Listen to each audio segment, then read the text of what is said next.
Praise the Lord. आप सबको जय मसीह की। मैं परमेश्वर का धन्यवाद देता हूँ आज की सुबह दिखाने के लिए। एक और दिन परमेश्वर ने हम सबके जीवन में जोड़ दिया। हम परमेश्वर को कोटि कोटि धन्यवाद दें। एक नया संदेश लेकर मैं पास्टर राज मसीह आपके सम्मुख उपस्थित हूँ और आपने देखना शुरू किया है मेरा यूट्यूब चैनल जिसका नाम है ब्रदर राज मसीह। मैं आपसे निवेदन करता हूँ, गुजारिश करता हूँ, रिक्वेस्ट करता हूँ कि यदि अभी तक आपने मेरे इस चैनल को सब्सक्राइब नहीं किया तो अभी सब्सक्राइब कर लीजिए, बेल आइकन को दबाइए ताकि नोटिफिकेशन आपके पास पहुँचे। नया वीडियो, नई जानकारी बिना व्यवधान, बिना रुकावट आपके पास पहुँच जाए।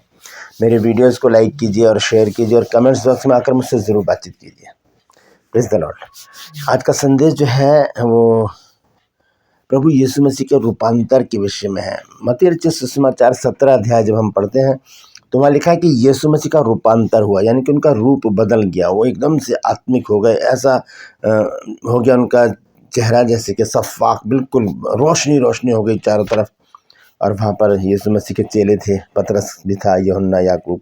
ये लोग देखकर थोड़ा सा सकपका गए कि यह हुआ तो हुआ क्या। उसके बाद हम आगे देखेंगे वहाँ पर क्या प्रक्रिया हुई है सारी। उसी पर आज का वचन है कि ये रूपांतर का भेद क्या है, क्या कहना चाहता था ये रूपांतर, वहाँ पर क्या प्रक्रिया हुई है, पतरस को क्या संदेश दिया है और पतरस के ज़रिए हम सबको क्या संदेश दिया है। मत्ती 17 अध्याय के 1 से 5 तक जब हम पढ़ते हैं वहाँ पर कुछ लोग हैं जिनके द्वारा हम कुछ बातों को सीखेंगे। पहली बात क्या है, वहाँ पर यीशु मसीह है, एलिया है, मूसा है, वहाँ पर पतरस है, याकूब है, यूहन्ना है और वहाँ पर परमेश्वर की वाणी भी है। ये सब चीज़ें हमें क्या सिखाती हैं, आज इस बात पर हम देखेंगे। कल मैंने बताया था धर्म के बारे में, तो आप लोगों को एक नई जानकारी मिली और आप लोगों ने मैसेजेस करके, कॉल करके और व्हाट्सएप मैसेज करके मुझे इनकरेज किया। इसके लिए मैं परमेश्वर का धन्यवाद देता हूँ, आप सभी का धन्यवाद देता हूँ कि आप इस प्लेटफॉर्म पर कुछ नई बातों को सीख रहे हैं। और ये जो प्लेटफॉर्म है, ये जो चैनल है, यहाँ पर ज़िद है सच को फैलाने की और कुछ काम यहाँ पर नहीं होता, सिर्फ़ और सिर्फ सच को फैलाने का एक ज़रिया है, एक ज़िद है मेरी। आप इस ज़िद में शामिल हैं, मैं इसके लिए आपका हृदय से धन्यवादी हूँ। Praise the Lord. तो बने रहिए मेरे साथ, पूरा संदेश सुने। बहुत महत्वपूर्ण संदेश है आज का, क्योंकि बड़े भेद की बात आज हम जानेंगे। रूपस में आज का सवाल है कि आपको बताना है इब्राहिम कितने वर्ष की उम्र में पिता बने थे। इब्राहिम की क्या आयु थी जब उनको इसहाक पैदा हुआ था, क्या क्या आयु थी, जानते हैं? तो कमेंट्स में लिख दीजिए, नहीं तो डिस्क्रिप्शन में आपको इस सवाल का जवाब मिल जाएगा। Praise the Lord. और हमारा जो बाइबल स्कूल है इसमें कॉरेस्पॉन्डेंस कोर्स चल रहा है। कोई डे स्कॉलर हमारा अभी नहीं चल रहा है, कॉरेस्पॉन्डेंस कोर्स है। इसमें 1 साल का कोर्स है, 12 महीने का। उसमें हम दिसंबर का जो है, दिसंबर का 1 महीने की हम छुट्टी रखते हैं, क्योंकि क्रिसमस का समय होता है और लोग बिजी होते हैं, पढ़ाई नहीं कर पाते। तो 1 साल का कोर्स है। अगर आप उसमें शामिल होना चाहते हैं, 9 फरवरी से ये क्लासेस शुरू हो रही हैं। हम उससे पहले ही आपको बुक्स भेज देंगे। अगर आप चाहते हैं इसमें शामिल होना तो इस नंबर पर मुझे व्हाट्सअप मैसेज करके लिखिए कि मुझे BBS कोर्स करना है। BBS मतलब बेसिक बाइबल स्टडी, जो आपके बेस को मजबूत करेगा, आपको खड़ा होना सिखाएगा, आपको वचन प्रचार करना सिखाएगा। क्योंकि हमारी जो बुक्स हैं, कोई 15, 16, 17 बुक आपको भेजेंगे हम, उसमें से हज़ारों सरमन आपको मिलेंगे प्रीच करने के लिए। और वैसे भी अगर आप हमारे बाइबल कॉलेज की बुक परचेस करना चाहते हैं, तब भी इस नंबर पर मुझे व्हाट्सएप मैसेज कर हमारी बुक्स आप मंगा सकते हैं, जो रीज़नेबल रेट पर आपको दी जाएगी। और बाइबल जो कोर्स है उसका भी मामूली से फीस है, आप दे सकते हैं। 1 साल का कोर्स है, ना 1 हफ्ते का है, ना 15 दिन का है, ना थोड़े से दिनों का है। 1 साल का कोर्स है। तो इस नंबर पर मैसेज करके मुझसे बातचीत कीजिए। Praise the Lord. आइए एक छोटी सी प्रार्थना करते हैं, उसके बाद आज के वचन में चलेंगे। प्रभु जी, मैं धन्यवाद देता हूँ आज की सुबह दिखाने के लिए और विनती करता हूँ प्रभु, आज के वचन को भी शेयर करने मेरी मदद सहायता कर। मेरे होठों को, मेरे दिल दिमाग को छूकर ब्लेस कर। मेरी आत्मा, मेरा शरीर तेरे ही कब्जे में रहे, ताकि बोलने वाला मनुष्य नहीं बल्कि तेरा आत्मा हो। जो भी गुण भेद की बातें आज के वचन में छिपी हैं वो हम पे प्रकट करना, ताकि प्रभु जी हम उन बातों को जाने और उन्हीं के अनुसार अपने जीवनों को व्यतीत करने वाले बन सकें। जितने भी लोग इस वचन को देख रहे हैं, सुन रहे हैं, सब पर मैं तेरी आशीष बोलता हूँ। हर एक को आशीषित कर। हर एक की रोग, बीमारी, चिंता, परेशानियां, दुख, तकलीफें, लड़ाई झगड़े, मनमुटाव, बांझपन, कर्जा, नशा, बेरोजगारी, कमी घटियां, बुरी बीमारी, तलाक की समस्याएं हर एक घर से, हर दिलजे समझान से दूर कर दे। धन्यवाद देता हूँ प्रभु, तूने मेरी प्रार्थना को सुन लिया है। यीशु नासरी के नाम से मांगते हैं, आमीन। Praise the Lord. तो आइए आज के इस संदेश को हम शुरू करेंगे। संदेश है प्रभु यीशु के रूपांतर का भेद। क्या भेद था वहाँ पर, क्या प्रक्रिया थी वहाँ पर, क्या हुआ था वहाँ पर, क्योंकि मैंने शुरू में आपको बताया कि वहाँ पर कुछ लोग थे जिन्होंने वहाँ पर सब कुछ देखा। आइए देखेंगे, इस वचन को पढ़ते हैं। पहले ये है मत्ती रचित सुसमाचार 17 अध्याय 1 से 5 पद तक मैं पढ़ूंगा, उसके बाद हम आगे चलेंगे।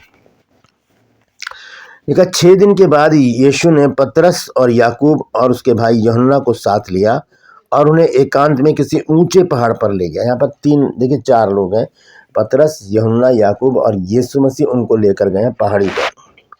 और उनके सामने उसका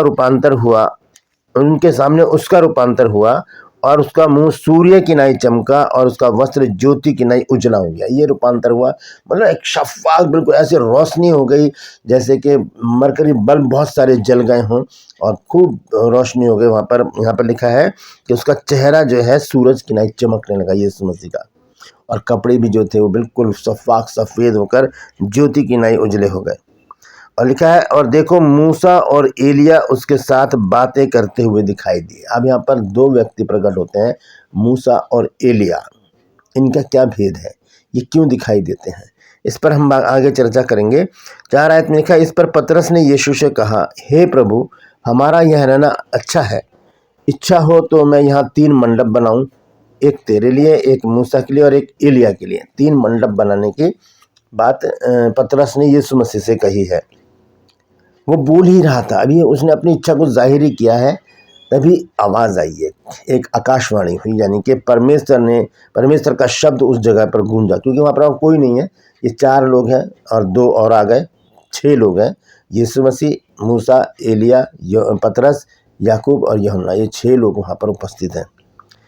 तब वहाँ पर एक आकाशवाणी होती है, 7वें व्यक्ति की वहाँ पर एंट्री होती है और वो है परमेश्वर की आवाज़। क्या कहते हैं परमेश्वर, देखिए सुनिए। लिखा है, बोल ही रहा था कि देखो एक उजले बादल ने उनको छा लिया और देखो उस बादल में से यह शब्द निकला कि ये मेरा प्रिय पुत्र है जिससे मैं प्रसन्न हूँ, इसकी सुनो। अब ये जो शब्द लिखा है ना, इसकी सुनो, इस पर बड़ा जोर दिया गया है।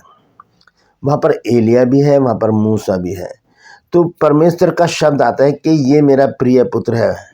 पतरस ने क्या कहा कि मैं यहाँ पर 3 मंडप बनाता हूँ, एक तेरे लिए, एक मूसा के लिए, एक एलिया के लिए। परमेश्वर ने उसको निगलेक्ट कर दिया, नहीं, ऐसा कुछ नहीं करना, सिर्फ इसकी सुनो। किसकी? यीशु मसीह की, और किसी की नहीं। क्योंकि मूसा जो है और एलिया जो है, मूसा व्यवस्था को दर्शाता है और एलिया भविष्यवाणी को। तो ये दोनों चीज़ें यीशु मसीह के सामने कुछ नहीं है, क्योंकि यीशु मसीह क्या है? गॉस्पल है, यीशु मसीह वचन है, यीशु मसीह जीवन है, यीशु मसीह सब कुछ है। तो परमेश्वर का शब्द जब आता है, वहाँ पर कहा जाता है कि ये मेरा प्रिय पुत्र है, इसकी सुनो, और किसी की नहीं सुननी, सिर्फ यीशु मसीह की सुननी है। अब व्यवस्था और भविष्यवाणी, व्यवस्था मूसा, एलिया भविष्यवाणी, ये दोनों भविष्यवक्ता था, एलिया भविष्यवक्ता था और मूसा के द्वारा व्यवस्था, ये हम सब जानते हैं। तो इसको ऐसा किस तरह से हम देखें कि परमेश्वर ने क्यों कहा कि इनकी सुनो। अब इसको हम थोड़ा सा विस्तार से अगर देखें, मूसा के बारे में हम सबसे पहले देखते हैं। व्यवस्था मूसा के द्वारा आई। यीशु मसीह ने क्या कहा व्यवस्था के बारे में? जब हम मत्ती रचित सुसमाचार 5 अध्याय उसके 17, 18 और 19 पद को जब हम पढ़ते हैं, तो देखिए यहाँ पर यीशु मसीह क्या कहते हैं। वो कहते हैं कि ये ना समझो कि मैं व्यवस्था या भविष्यवक्ताओं की पुस्तकों को लोप करने आया हूँ। वो कह रहे मैंने ख़त्म करने नहीं आया, ये तो है, ये हमारे साथ साथ बनी रहेंगी। परमेश्वर भी ये कहता है ये चीज़ें हैं, लेकिन यीशु मसीह सर्वोपरि है। यीशु मसीह मूसा से भी ऊपर है, यीशु मसीह एलिया से भी ऊपर है, यीशु मसीह व्यवस्था से भी ऊपर है, यीशु मसीह भविष्यवाणियों से भी ऊपर है। तो किसकी सुननी है? यीशु मसीह की सुननी है और किसी की नहीं। तो यीशु मसीह भविष्यवाणी और मूसा के व्यवस्था के विषय में क्या कहते हैं, मैं दोबारा से पढ़ देता हूँ 17 पद को। ये ना समझो कि मैं व्यवस्था या भविष्यवक्ताओं की पुस्तकों को लोप करने, मतलब मैं उनको लोप करने नहीं आया, छुपाने नहीं आया, ख़त्म करने नहीं आया। और लिखा लोप करने नहीं, परंतु पूरा करने आया हूँ, क्योंकि मैं तुमसे सच कहता हूँ कि जब तक आकाश और पृथ्वी टल ना जाए, तब तक व्यवस्था से एक मात्रा या एक बिंदु भी बिना पूरा हुए नहीं टलेगा, व्यवस्था पूरी होने के लिए। और देखिए 19 पद में लिखा है, इसलिए जो कोई इन छोटी सी छोटी आज्ञाओं में से किसी एक को तोड़े और वैसे ही लोगों को सिखाए, वह स्वर्ग के राज्य में सबसे छोटा कहलाएगा, परंतु जो कोई उनका पालन करेगा और उन्हें सिखाएगा वही स्वर्ग के राज्य में बड़ा कहलाएगा, यानी कि महान कहलाएगा। तो प्रभु यीशु मसीह ने यहाँ पर व्यवस्था को और भविष्यवक्ताओं को लेकर जिक्र किया है। यीशु मसीह यहाँ पर ये कहते हैं कि मैं व्यवस्था को लोप करने, मतलब उसको बिल्कुल धूमिल करने नहीं आया, मैंने उसको पूरा कर दिया। यीशु मसीह ने क्रूस पर बलिदान करके व्यवस्था को पूरा कर दिया, क्योंकि व्यवस्था और नया नियम दोनों में बड़ा फ़र्क है। व्यवस्था को पर अगर हम चलेंगे तो हमें एक एक बात को मानना पड़ेगा, लेकिन नया नियम जो है वो प्रभु यीशु मसीह ने हमको दिया, क्योंकि मत्ती 5 अध्याय को जब हम पढ़ते हैं 21 से 48 आयत तक, तो यहाँ पर पुराने नियम का और नए नियम का तो लेखा जोखा यीशु मसीह ने दिया है। क्योंकि बार बार यीशु मसीह ने कहा है कि तुम सुन चुके हो, तुम सुन चुके हो, तुम सुन चुके हो, यानी कि व्यवस्था में जो तुमने सुना है, अब यीशु मसीह ने उनको यीशु मसीह उन बातों को बदलते चले गए। उस उदाहरण के तौर पर एक बात मैं आपको बता देता हूँ। 27 आयत को जब हम पढ़ते हैं, यहाँ लिखा है, तुम सुन चुके हो कि कहा गया था कि व्यभिचार ना करना। अब हम 10 हुक्म में पढ़ते हैं, व्यभिचार ना करना 10 हुक्म में, निर्गमन 20 अध्याय में लिखे हैं 10 हुक्म, और व्यवस्था 5 में। तुम सुन चुके हो कि कहा गया था कि व्यभिचार ना करना। यीशु मसीह बता रहे हैं कि तुमने व्यवस्था में पढ़ा है कि व्यभिचार ना करना, 10 हुक्म में लिखा है कि व्यभिचार ना करना। अब यीशु मसीह इसको कैसे बदलते हैं, पूरा करते हैं, इसको पूरा कर रहे हैं। यीशु मसीह व्यवस्था को पूरा कर रहे हैं। कैसे? परंतु मैं तुमसे कहता हूं कि जो कोई किसी स्त्री पर कुदृष्टि डाले, वह अपने मन में उससे व्यभिचार कर चुका। व्यभिचार करना तो अलग बात है, यीशु मसीह कह रहे हैं कुदृष्टि डालो, गलत नज़र से अगर हमने देख भी लिया तो हमने व्यभिचार कर लिया, हम वहाँ पर गुनहगार हो गए। इस तरह से यीशु मसीह ने व्यवस्था को पूरा किया। इस तरह से यहाँ लिखा है ना, ऐसे लिखा है, तुम सुन चुके हो, तुम सुन चुके हो, तुम सुन चुके हो।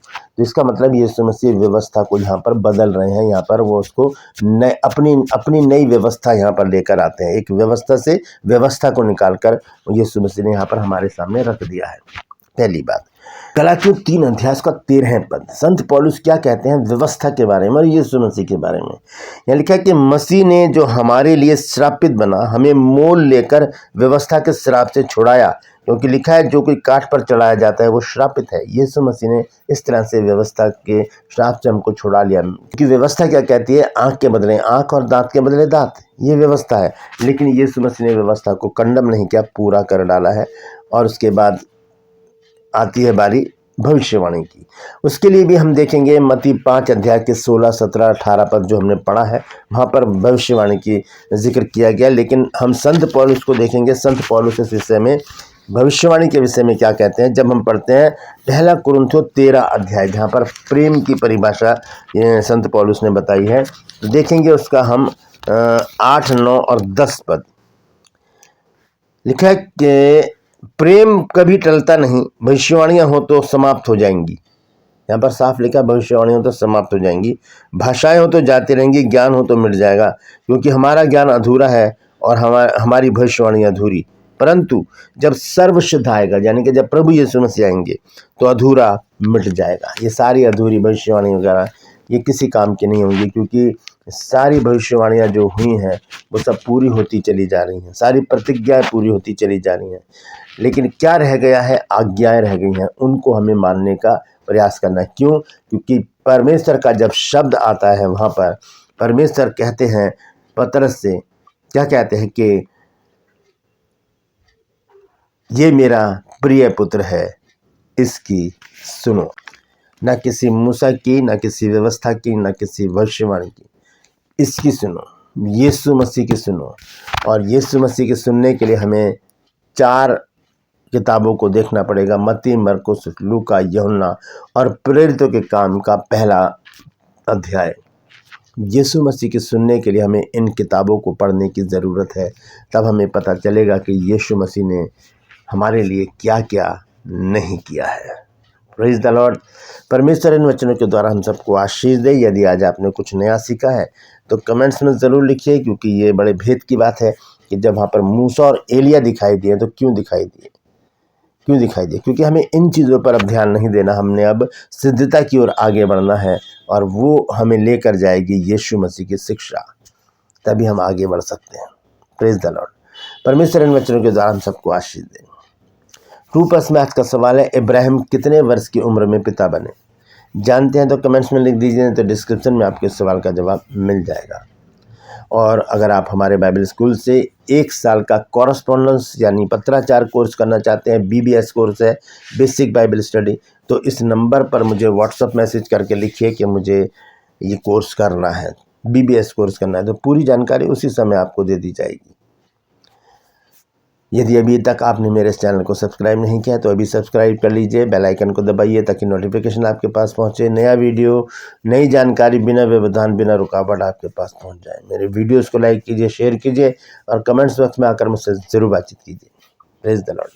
आज के लिए बस इतना ही, फिर मिलूंगा एक नए संदेश के साथ, एक नया वीडियो लेकर, एक नया भेद लेकर।